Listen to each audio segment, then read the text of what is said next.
केंद्रीय मंत्री ज्योतिरादित्य सिंधिया ने ओला प्रभावित गांव का दौरा किया है।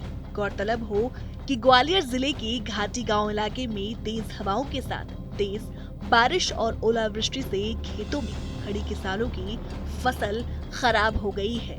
इस दौरान केंद्रीय मंत्री सिंधिया ने किसानों से बात की और उन्हें राज्य सरकार की तरफ से पूरी राहत दिलाने का भी भरोसा दिया है।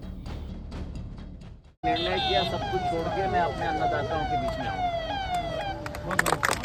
क्योंकि सिंधिया परिवार का मुखिया जब आपके यहाँ खुशी का माहौल है नहीं आएगा, पर दुख का माहौल है तो आपका दुख बांटने के लिए मुखिया आपके बीच में जरूर है। मैंने दोनों गांव, बड़का गांव और ये वाले गांव बराना दोनों का मैंने सर्वेक्षण कर लिया है। मैंने प्रशासन को भी कह दिया है ठीक से सर्वेक्षण होना चाहिए। पिछले बार ये पहली बार नहीं हुआ है, निरंतर 2 साल से हो रहा है और हर बार किसान अपना फसल अपनी मेहनत मशक्कत से डालता है और हर बार किसान का नुकसान हो रहा है। प्रकृति देवता भी हमारे ऊपर दया करे। किसानों से मिलकर केंद्रीय मंत्री सिंधिया ने जिला कलेक्टर को ओला प्रभावित गांवों का जल्द से जल्द सर्वे कराने के आदेश दिए हैं। साथ ही साथ प्रभावित किसानों के उनकी फसल के नुकसान का मूल्यांकन कर जल्द से जल्द मुआवजा राशि जारी करने के लिए कहा है। की फसल का बहुत नुकसान हुआ है और पट्टी पकड़ के चली है ओलावृष्टि। कल शाम को भयंकर ओलावृष्टि हुई और इसलिए मैंने पहले अपनी जिम्मेदारी सोची कि ग्रामीण अंचल में अन्नदाताओं के समक्ष उनके दुख के समय में मैं उपस्थित रहूं। पिछले वर्ष भी ओलावृष्टि जनवरी के माह में हुई थी, लेकिन भगवान की दया है, भगवान की कृपा है कि ऐसी विस्तृत ओलावृष्टि इस साल नहीं हुई। लेकिन फिर भी मुरैना जिले में कुछ गांव, ग्वालियर जिले में ये 14 गांव, अशोकनगर जिले में मुंगावली में करीब 15-16 गांव बुरी तरह से प्रभावित हुए हैं। पिछले साल का मुआवजा राशि ज़्यादा करके सभी किसानों को मिल चुका था। मैंने इस बार भी प्रशासन को आदेश दिए हैं कि अगले 1-2 दिनों में सर्वेक्षण हो जाना चाहिए।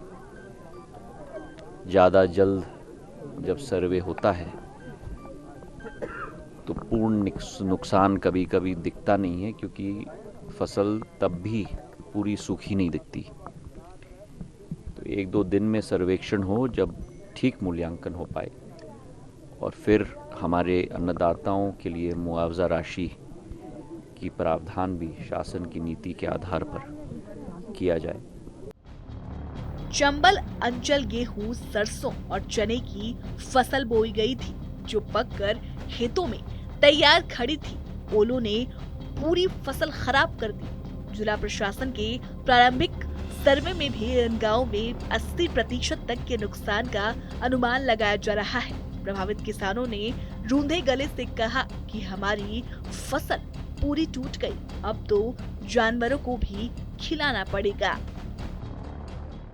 सरसों मेरी 4 बीघा थी, मैं पीछे रह गया। कुछ किसानों की कट गई, घर चली गई, और जो किसान रह गए हैं उनकी खराब हो गई है। लेकिन निवेदन ये है मेरा, सर्वे सही तरीके से की जाए। जो लोग किसान सरसों को काट के घर ले गए हैं उनको भी मुआवजा मिल जाएगा। जो बर्बाद हो गई उनको नहीं मिल पाता है। कुछ लोग गेहूँ का ऐसे सब लोग ले लेते हैं, जो गरीब लोग हैं वो रह जाते हैं। फसल सरसों का, चना का, जैसे जो लोग ले गए हैं सरसों उनका नहीं हुआ और जो लोगों की खेत में पड़ी है उसका हो गया। उनको बताया है। सारी हमारी फसल बिल्कुल नष्ट हो चुकी है, सब नष्ट हो चुकी है। अब क्या करें, वो तो क्या उपाय। हमारे गेहूँ थे सर, आगे थोड़े। कितने बीघा में नुकसान हुआ लगभग हमारे 9-10 बीघा गेहूँ थे। साफ से हाँ, तो वे बोले कि तुमको कुछ देंगे, राहत मिलेगी। देखो क्या मिल क्या कह सकते हैं सर। अब हमें क्या सहायता है। कितने ऐसे किसान होंगे जिनकी इस तरह की लगभग 80,000 किसान होंगे। हाँ, पार्टी गाँव में तो कम से कम 500 6-7 पंचायत हैं। केंद्रीय मंत्री सिंधिया ने किसानों से मिलकर उनकी समस्या सुनी और प्रशासन को पीड़ित गांव का सर्वे करने का आदेश दिया है। उससे किसानों के थोड़ी उम्मीद बंधी है। इस दौरान सिंधिया के साथ राज्य के ऊर्जा मंत्री प्रद्युम्न सिंह तोमर, मोहन सिंह राठौर मौजूद रहे। केंद्रीय मंत्री सिंधिया के दौरे के बाद जिला प्रशासन कब तक सर्वे का काम पूरा कर किसानों को राहत राशि मुहैया करवाता है, इसका इंतजार भी पीड़ित किसान कर रहे हैं।